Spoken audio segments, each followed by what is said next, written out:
Thank you for joining me here on Artbeat.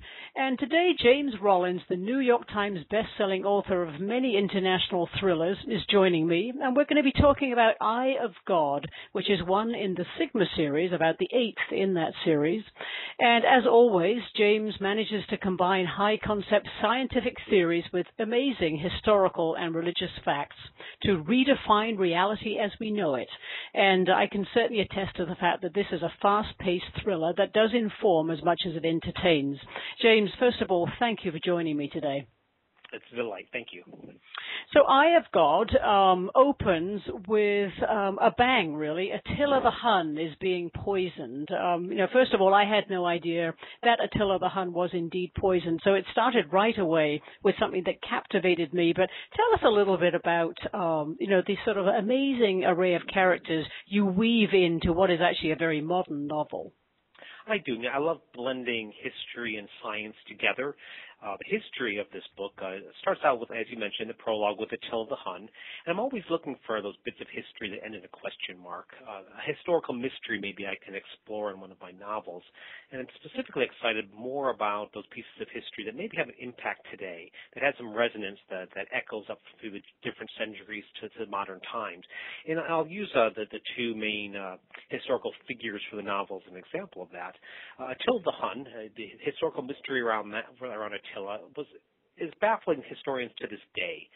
Now, back in the middle of the 5th century, Attila and his horde was sweeping through Europe, descending through northern Italy. Without a doubt, they were going to sack Rome. Most historians say there's no way Rome at that point could withstand his forces. The eve of that battle, the Pope leaves the city gates of Rome by himself, travels basically with just a small entourage of 2 people, meets in secret with Attila.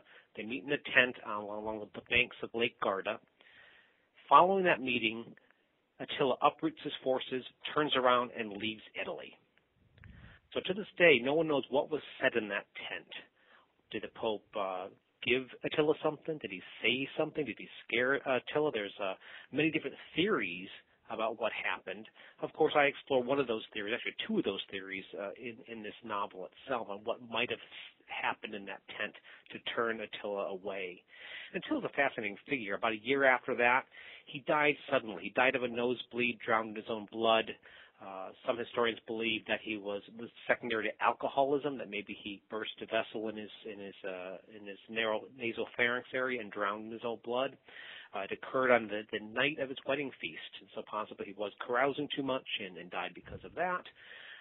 But other historians will believe that it seemed rather odd that he should die in such a manner, and many people believe that he potentially was poisoned. The only witness to the event is his young wife. It's a Burgundy princess named Udalco, and Attila's forces on the morning of his wedding night, following his wedding night, arrived to find Attila dead, his wife weeping beside his bed.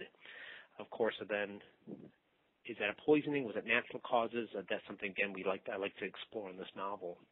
And then, of course, we fast forward to the modern day. And as I mentioned in the intro, this is one in a series of the Sigma series, you call them. And so we have familiar figures coming back like Painter Crow and Gray Pierce and Seishan, who was a former assassin, now become a sort of a good person. But just before we go on talking about this particular novel, take us back a little bit through the Sigma series and how these characters have evolved and which ones you've hung on to all this time. Well, that's one of the great things about having a series. And initially, I balked at doing a series. My publisher, if you look at my early history, all my novels were individual adventures. Hadn't really brokered into a series, though I was getting a lot of pressure from my house to do so.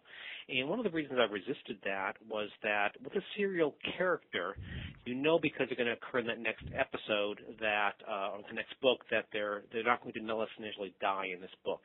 It's what I call the Jessica Fletcher syndrome from Murder, She Wrote. Every single episode of the week, Jessica Fletcher, is going to be on next week, so there's no any jeopardy. You put Jessica in, she's going to survive. So when I came up with the Sigma concept, which was based upon a team, I liked that concept because I it does allow me to go ahead and it has some arc of these characters' lives. They don't have to stay static characters. They can change. They can have families. They can grow, but they can also die. And because of the team, I can always recruit new members. Again, in Eye of God, we see a new Sigma member coming onto the stage. So I like that dynamism where I can explore an arc of a character's life, even to have certain characters surprisingly die, yet still keep the dynamism of the same group. And so from Attila the Hun, and the connection there, of course, is one of your characters actually receives what appears to be maybe the skull of Attila the Hun with some sort of cryptic writing on it that is now going to lead to the fact that we might be looking at a bit of an apocalyptic moment within days, and then combined with that you have a once-in-a-lifetime comet, which is clearly visible in the sky. So tie that narrative together for us a little bit and, sort of talk about the storyline. It's quite complex, but just give the readers a bit of a taste. Right. Well, the story begins with the military research satellite that crashes to Earth, and as it's burning through the upper atmosphere, it sends out one final image. It shows a picture of the eastern seaboard that is smoldering in an utter ruin, which raises the question, is this picture that was sent, was it a fluke? Is it a prophetic glimpse of what's to come? To discover the truth, Sigma is recruited to go ahead and hunt down the wreckage of the satellite in the wilds of Mongolia. But of course, what they uncover, threatens all life on Earth. And what that satellite was investigating was that comet you just mentioned. I've always got my antenna up for that next new idea for a book, and I had learned about this comet called Ison that's due to arrive for real this November. And it's expected to be quite a spectacular celestial event. This comet is supposed to be so brighter than anything we've seen in millennia in regards to a comet that's passed by Earth. It's going to be so bright it'll outshine the moon. It'll even be visible during the day. Now, comets historically the arrival of comets have heralded doom. They've been harbingers of doom. They predicted the Battle of Hastings, the death of Mark Twain, and on and on and on. And so I thought, well, this is a pretty dramatic comet coming, so I'm going to build a story around something horrible associated with that comet that threatens the entire globe. And that became sort of the genesis of the story. And then, of course, quantum physics gets sort of thrown in here, which, again, was one of those things that I had to sort of stop and think about it as I was reading as to exactly how this all works, because it's a very complex theory, as you know, but just sort of tracking along with the comet and the meteor kind of threat, how real in your research did you actually conclude that it is in terms of the possibility of a meteor hitting the Earth and maybe destroying life as we know it? Well, there's... Matter of fact, it's coming next year. Mars is actually going to be hit by a comet. Now, in my story, I'm dealing more with meteors, not specific that this comet's going to hit Earth. But the threat of meteors is real. NASA currently is tracking about 10,000 near-Earth objects, these basically space rocks out there that threaten Earth. But that's a tiny, tiny fraction of what's really out there. And as I was writing this narrative, just to give, almost like someone was tapping me on the shoulder. I was writing this novel about these unexpected meteors that could still cause great havoc. Was back in February was the arrival of a meteor that exploded over Russia. And luckily it did explode over Russia. The kinetic energy of that specific meteor is said that if it hadn't unleashed a lot of its energy by exploding the upper atmosphere, it would have struck Russia with the force of about 30 atomic bombs. Now, NASA had no warning of this arrival. They did not identify the space rock. And it's almost like almost like someone's watching over my shoulder as I was writing. And I'm writing the story about these unexpected dangers of near-Earth collisions, and here it happens just in my own, basically the same time I'm writing it. And talking about being influenced by current events, also part of this narrative takes place in the rather mysterious and rather sort of forbidding world of North Korea. Were you influenced by the fact that North Korea has been so much in the news recently? I've always been wanting to set a story in North Korea. I was able to interview somebody that actually escaped North Korea to get some details of that place. It's such a bizarre landscape, and I wanted to go ahead and take my readers in and visit that place. It wasn't so much that it was in the news as it was just a fascinating, strange ghost town-like its capital city, the thumb that which the entire nation is under with the Kim Jong-un, and also the conditions of the prison system, which people that have been there and visited or had experience with that, the mortality rate for North Korean prison. If you go into North Korean prison, you're probably going to die in the next 3 to 4 years.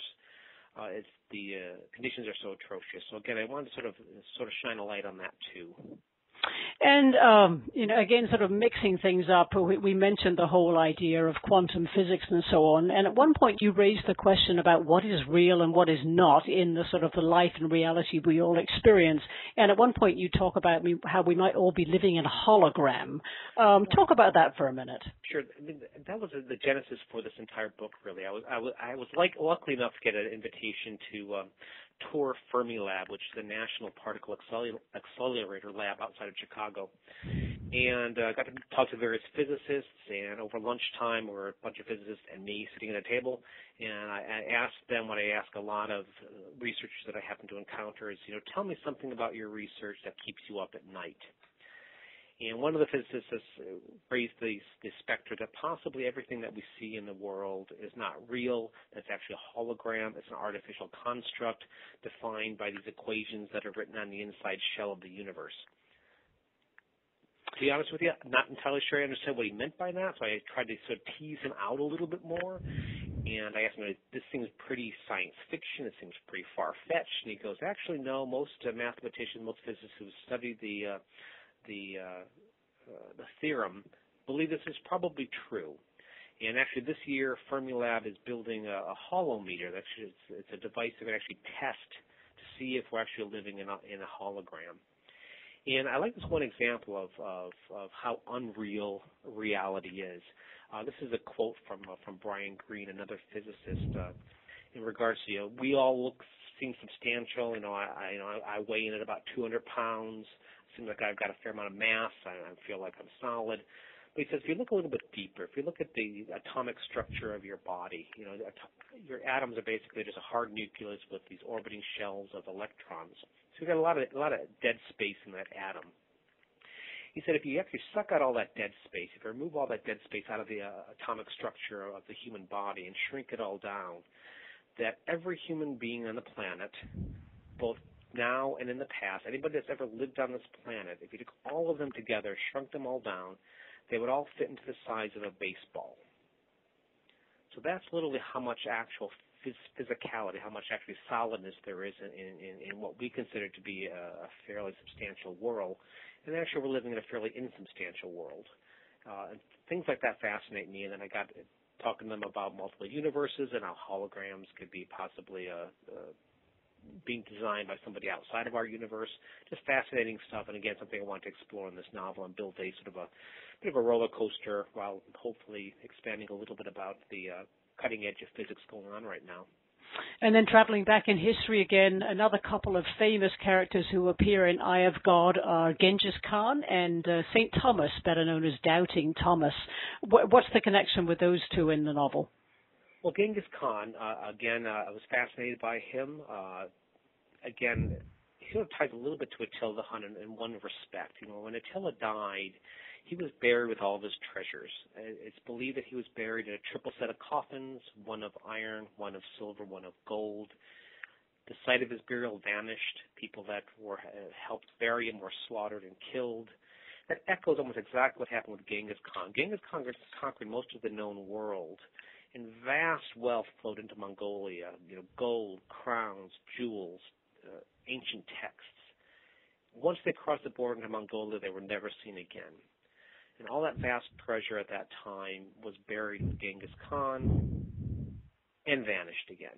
So here we have two historical sort of warlords whose tombs are considered to be called vast treasures, and both tombs vanished. So I'm looking a little bit deeper into that. I noticed that the territory of Attila the Hun's the territory he conquered, overlapped Genghis Khan's territories. That started me thinking, can I connect these two together into a storyline? And what I also liked about Genghis Khan, as I mentioned before, but I like these pieces of history that sort of echo to the present. I was reading this little scientific article about genetics, and it said that 1 out of 200 people living today are direct genetic descendants of Genghis Khan. And if you go out to the Mongolia area, it's 1 out of 10 people are genetically descended from Genghis Khan, sort of giving an indication how powerful this warlord was, who had multiple wives, who conquered multiple lands, and literally left his genetic legacy to the point where it still echoes today. Things like that fascinate me. I love to see that interconnectivity where the past, the present, the future also are all connected together. And it certainly all ends up as an amazingly fast-paced read that really keeps the pages turning, and of course, nice twists and turns all the way through to the very last couple of pages. James, what's coming up next for you? I've got the sequel or the second book in my Blood Gospel series that I co-write with Rebecca Cantrell. That's coming out this December. Then I have a solo adventure featuring a pair of characters that appeared in my last novel. It's Captain Tucker Wayne and his military war dog Kane. They're having their sort of a solo Sigma adventure. That's coming out next April, and I'm just tidying up next summer's Sigma book. And you seem to never run out of ideas. In fact, if anything, your books are getting more complex. I mean, I'm always fascinated by so many different aspects of science, those things that make me go, what if, those pieces of history that end in a question mark. I collect them, I gather them, I put them all in a cardboard box. I don't try to organize it, I just let it stay chaotic. I like that sort of chaos because weird pieces of science will end up with little pieces of history that I would never in my own head connected.